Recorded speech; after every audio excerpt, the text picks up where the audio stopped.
नई बहू का पेट खराब। आज सुहानी की सगाई थी। घर में सब मेहमान आए हुए थे। मेरी छोटी बहू तो हीरा है, हीरा। बहन जी, आपकी बड़ी बहुएं भी बहुत समझदार हैं। बहन जी, मेरे बेटों के लिए तो एक से बढ़कर एक रिश्ते आ रहे थे। वो तो बस इन दोनों को ही आना था मेरे घर, सो आ गई। लेकिन सुहानी बहू को तो देखकर सारे गांव वाले हैरान हो जाएंगे। इससे सुंदर बहू पूरे गांव में किसी की नहीं होगी। और सब हंसने लगते हैं। माँ जी को ज्यादा ही तारीफ नहीं कर रही है अपनी नई बहू की। और क्या दीदी, हम तो जैसे कुछ है ही नहीं। पूरा दिन घर का सारा काम करते हैं हम, और इतनी सेवा करते हैं इसकी, लेकिन हमारे लिए एक शब्द नहीं निकलता इनके मुंह से। सुहानी और दीपक की सगाई हो जाती है और सब लोग बहुत खुश थे। लेकिन रूपा और मीना अपनी सास की बातों से परेशान थीं, क्योंकि सुधा अपनी छोटी बहू की सुंदरता की तारीफ करते हुए थक ही नहीं रही थी। सुधा के 3 बेटे थे और आज उसने अपने सबसे छोटे बेटे दीपक की सगाई सुहानी नाम की लड़की से करवाई थी। सुहानी देखने में बहुत सुंदर थी। गोरा रंग, लंबे बाल और सुंदर नैन नक्श। सुहानी के घर वाले बहुत अमीर थे, इसलिए सुधा अपनी बड़ी बहुओं के सामने सुहानी और उसके घर वालों की तारीफ करते हुए नहीं थकती थी। अभी तक तो ये महारानी घर में आई भी नहीं है, तो ये हाल है। ये जब घर में आ जाएगी तो माँ जी तो हमें पूछेगी भी नहीं। बिल्कुल सही कहा दीदी आपने, इसका तो ना कुछ इलाज करना ही पड़ेगा। लेकिन क्या? दीदी, मेरे पास ना एक आइडिया है। मीना सारी बात रूपा को समझाती है। इधर कुछ ही दिनों में शादी का दिन आ जाता है। दोनों घरों में खुशी का माहौल था और सब बहुत अच्छे से सजे हुए थे। अरे, तुम दोनों पार्लर से तैयार हो जाती, बिल्कुल भी अच्छी नहीं लग रही हो। वहाँ सुहानी इतनी सुंदर लग रही होगी तुम दोनों से। वहाँ जाओगे तो लोग भी तुम्हें देखकर बोलेंगे, छोटी बहू की जेठानियाँ कैसी हैं। माँ जी, हम ना पार्लर से ही तैयार हुए हैं। आपको तो अब सुहानी ही सुंदर लगेगी। और क्या, जब देखो उसी के गुणगान करती रहती हो। तुम दोनों चुप करो और मेरे साथ चलो। तीनों कमरे में जाते हैं। बड़ी बहू और मझली बहू, ये लो सारे जेवर जो छोटी बहू को पहनाने हैं। तुम पहले इसको संभाल के रखो, जब मैं मांगूंगी तो मुझे देना। माँ जी, ये जेवर तो हमसे भी ज्यादा है। हमें तो आपने कभी इतने जेवर नहीं डाले। अरे, वो मेरी सबसे छोटी बहू है, ये जेवर उस पर बहुत अच्छे लगेंगे। और वो अमीर घर की है, इतना कुछ लेकर आएगी तो हमें भी तो कुछ देना पड़ेगा ना। चलो चलो, अब बारात के जाने का समय हो गया है, जल्दी से आ जाओ। कुछ ही देर में बारात सुहानी के घर पहुंच जाती है और धूमधाम से दीपक और सुहानी की शादी हो जाती है और सुहानी बहू बनकर घर आ जाती है। सुधा बहुत शानदार तरीके से अपनी छोटी बहू का घर में स्वागत करती है। इधर रूपा और मीना के दिमाग में कुछ और ही चल रहा था। अगली सुबह जब नाश्ता करते हैं, सुधा सुहानी के कमरे में जाती है। बहू, तुम्हारा नाश्ता कमरे में ही भिजवा देती हूँ। आज घर में बहुत सारे रिश्तेदार और गांव वाले आएंगे तुम्हारी मुंह दिखाई के लिए। तुम बस अच्छे से तैयार होकर यहीं बैठो, जब मैं बुलावा भेजूं तो बाहर आ जाना। जी माँ जी। बड़ी बहू और मझली बहू, चलो छोटी बहू को कमरे में नाश्ता दे आओ।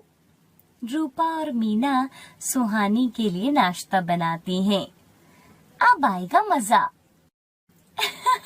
सही कहा दीदी आपने। दोनों जेठानियां अपनी नई देवरानी को नाश्ता देती हैं। नाश्ता करने के कुछ देर बाद ही सुहानी के पेट में दर्द हो जाता है। हे भगवान, मेरे पेट में ये कैसा दर्द हो रहा है। मुझे शौचालय जाना पड़ेगा, लेकिन बाहर तो इतने सारे मेहमान आए हैं, उनके सामने कैसे जाऊं? सुहानी घूंघट ओढ़कर बाहर शौचालय में जाती है। कुछ देर के बाद उसके पेट में फिर से दर्द होने लगता है। मुझे तो दस्त हो गए हैं, अब मैं क्या करूं? सुहानी बार बार मेहमानों के बीच से बाहर के शौचालय में जा रही थी। अरे, हम तो बहू की मुंह दिखाई के लिए यहाँ आए हैं और ये हमारे सामने से बार बार इधर उधर घूम रही है। लगता है ये हमें मॉडलिंग करके दिखा रही है। और सब औरतें जोर जोर से हंसने लगती हैं। सुधा अपनी बहू के पास जाती है। अरे बहू, क्या हुआ? तुम बार बार बाहर अंदर क्यों जा रही हो? तुम्हारी तबीयत तो ठीक है ना? माँ जी, वो मेरा पेट खराब हो गया है, मुझे दस्त हो गए हैं। अच्छा, तुम अपने कमरे में जाओ, मैं तुम्हारे लिए दवाई मंगवा कर देती हूँ। सुधा जैसे ही किचन में जाती है तो वहाँ वो रूपा और मीना की बातें सुन लेती है। अब आया मजा। सही कहा दीदी, रिश्तेदारों को मुंह दिखाई की जगह मॉडलिंग करके दिखाई। तुम दोनों को शर्म नहीं आती? यहाँ खड़े होकर बेचारी का मजाक बना रही हो। अभी एक दिन उसे यहाँ आए हुए नहीं हुआ है और तुम दोनों ने ऐसी हरकत करनी शुरू कर दी। तुम दोनों को तो मैं बताती हूँ। दीपक डॉक्टर से दवाई लाता है और वो सुहानी को देता है।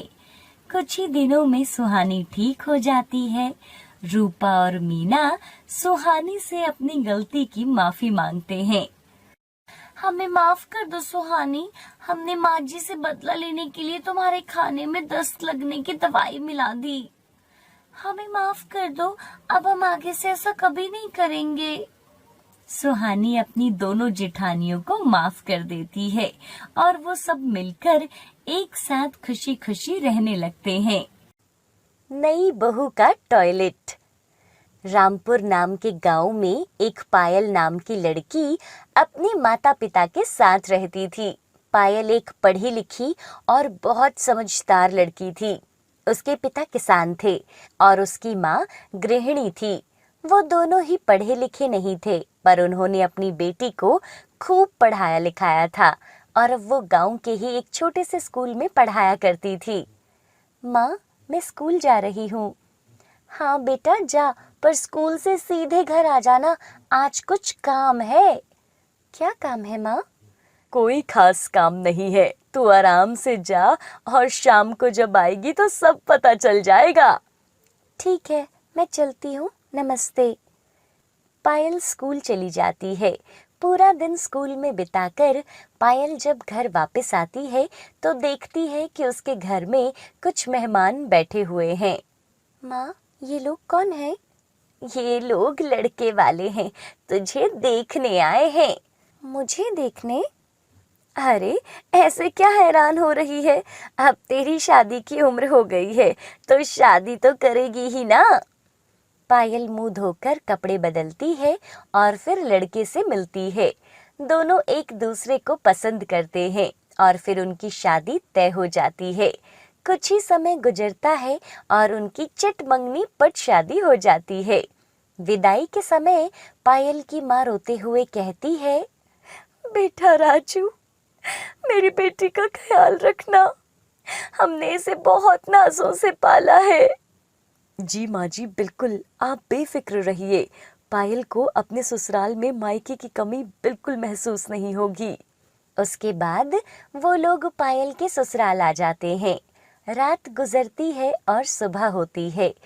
सुबह अंधेरे से ही पायल की सास रमा उसको आवाज लगाती है। बहू, अरे ओ बहू, जल्दी से उठ जा। पायल हड़बड़ी में उठती है और कहती है, अजी देखिए ना, माँ जी बुला रही है। हाँ, माँ तुम्हें ही बुला रही होगी शौच जाने के लिए। चलो जल्दी जाओ। शौच के लिए? पर क्यों? अरे बहू जल्दी आओ, देर हो रही है। अरे सभी औरतें सुबह सुबह शौच को जाती हैं, तुम्हें नहीं पता क्या? पायल ये सुनकर चौंक जाती है और वो कुछ नहीं बोल पाती। वो चुपचाप उठती है और बाहर निकल जाती है। अरे बहू, मैं तुझे कब से आवाज दे रही थी। दरअसल माँ जी, मुझे नहीं पता था कि यहाँ ऐसा कुछ होता है, क्योंकि मेरे गांव में तो हर घर में शौचालय है। क्या? हर घर में शौचालय है? हमारे तो पूरे गांव में किसी घर में शौचालय नहीं है, इसलिए सभी औरतें सुबह सुबह रोशनी होने से पहले जंगल या खेत में जाकर शौच करती हैं। हाय राम, भगवान को बाद में याद करना, पहले शौच कर लो, अगर नहीं करी तो पूरे दिन करने को नहीं मिलेगी। पायल अपनी सास के साथ जाकर शौच तो कर आती है, पर उसे बहुत बुरा लगता है। वो वापस घर आकर राजू से कहती है, अजी आप घर में शौचालय बनवाइए ना, मैं ऐसे जंगल या खेत में शौच नहीं करने जा सकती। पर हमारे यहाँ तो ये सदियों से यही रिवाज है। ये भला कैसा रिवाज हुआ? और मैं शौचालय सिर्फ अपने लिए नहीं कह रही हूँ, ये सभी की भलाई के लिए है। खुले में शौच करना, उससे गंदगी होती है और गंदगी से बीमारियां बनती हैं। वो तो सब ठीक है, पर पिताजी नहीं मानेंगे। देखिए, पिताजी को समझाना आपको पड़ेगा ही। मेरे गांव में हर घर में एक शौचालय है। मैं आपके घर शादी करके आई हूँ, आपके लिए अपनी नौकरी छोड़कर आई हूँ, और इतना तो आप मेरे लिए कर ही सकते हो।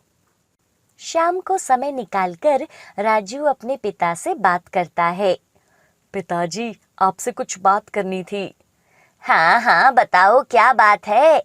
पिताजी, दरअसल बात यह है कि पायल घर में शौचालय बनवाने के लिए कह रही है, और उसके घर में बचपन से ही शौचालय था, इसलिए कभी वो ऐसे खुले में नहीं गई है।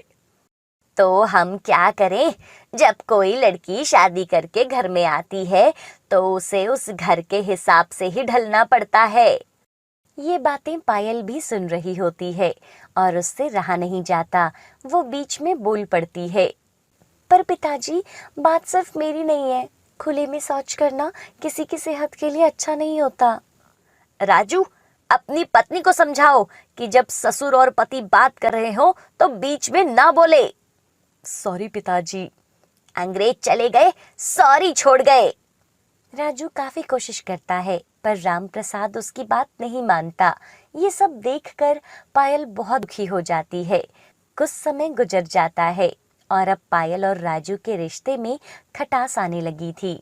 राजू पायल को मनाने की कोशिश करता था, पर वो एक नहीं सुनती थी। अरे मेरी फुलझड़ी, अब क्या नाराज ही रहोगी? मुझसे तो आप बात ही मत कीजिए, आपको खाना दे दिया है, खाना खाइए और सो जाइए। पर मेरी फुलझड़ी, तुम इतना नाराज क्यों हो रही हो? शौचालय बनवाना मेरे हाथ में नहीं है। मेरे हाथ में होता तो शौचालय क्या, मैं तो तुम्हारे लिए ताजमहल बनवा देता।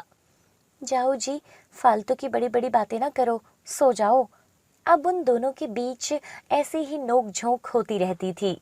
एक सुबह जब पायल शौच के लिए जाती है तो वो बाकी औरतों से कहती है, क्या तुम लोगों को ऐसे खुले में शौच करना अच्छा लगता है?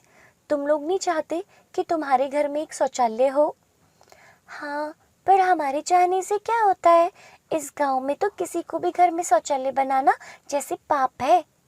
शौचालय तो हम भी चाहती हैं, पर हम घर में बनवा तो नहीं सकते ना। मेरे पास एक आइडिया है। ये आइडिया क्या होता है? आइडिया मतलब युक्ति। एक युक्ति है मेरे दिमाग में। क्या युक्ति है? क्यों ना हम सब लोग पैसे इकट्ठा करके गांव में एक शौचालय बनवाएं। वो शौचालय किसी के घर में नहीं होगा और हमें जंगल या खेत में जाने की जरूरत भी नहीं पड़ेगी। घर में शौचालय बनाना मना है ना, तो गांव में थोड़ी ना मना है। अरे हाँ, ये तो बहुत अच्छी युक्ति है। अरे नहीं नहीं, क्या कहा था तुमने? आइडिया।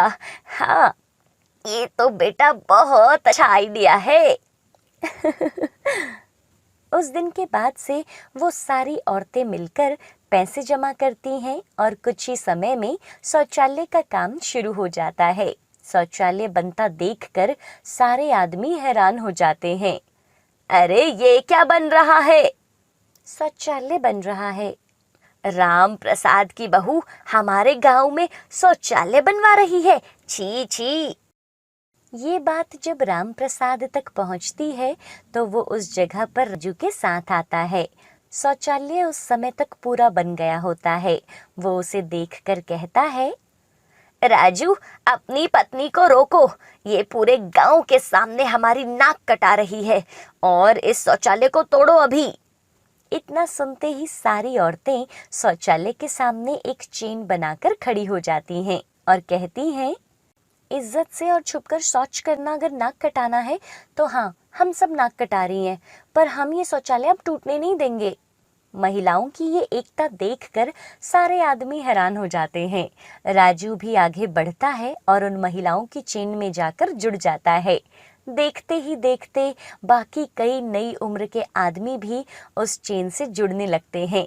राम प्रसाद और उसके जैसे बाकी बूढ़े आदमी ये सब देखकर परेशान हो जाते हैं, पर अनंतः वो घुटने टेक देते हैं और शौचालय की मांग को मान लेते हैं। अभी तो इस गांव में सिर्फ एक ही शौचालय बना था, पर आने वाले भविष्य में हर एक घर में शौचालय होगा। हाय एवरीवन, क्या आपके भी गांव या ऐसे कस्बे में कोई ऐसी जगह है जहां आज भी शौचालय बनाना एक पाप है? अगर हाँ, तो हमें कमेंट करके बताना ना भूलें। और अगर आप हमारे इस चैनल पर नए हैं तो हमारे चैनल को अभी सब्सक्राइब कर लीजिए, ताकि जब कभी भी हम कोई भी स्टोरी अपलोड करें तो उसका नोटिफिकेशन आपको सबसे पहले मिल सके। Bye bye.